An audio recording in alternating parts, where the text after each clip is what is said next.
μπαράγκες, τις παράγκες, πίσω απ' την Αγία Σωτήρα.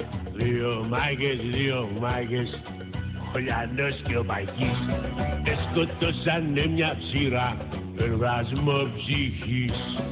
Σκοτώσανε μια ψήρα, εμβρασμό ψυχής. Του γλέρι λέα, κύριε εισαγγελέα, ρίξτε στο γέντι κουλέα, του γλέρι και του γλερέα. Πολύ γρήγορα μαθαίνει αυτός. Ρίξτε στο γέντι κουλέα, του γλέρι και του γλερέα.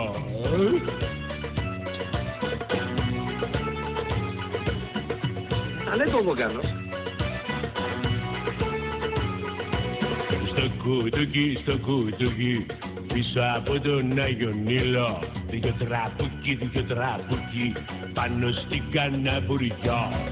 Σκοτώσαν ένα ψήλο με μια κουπουριά.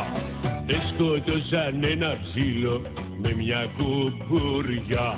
Του γλέρι λέα, κύριε εισαγγελέα, ρίξτε στο γέντι κουλέα, του γλέρι και του γλερέα.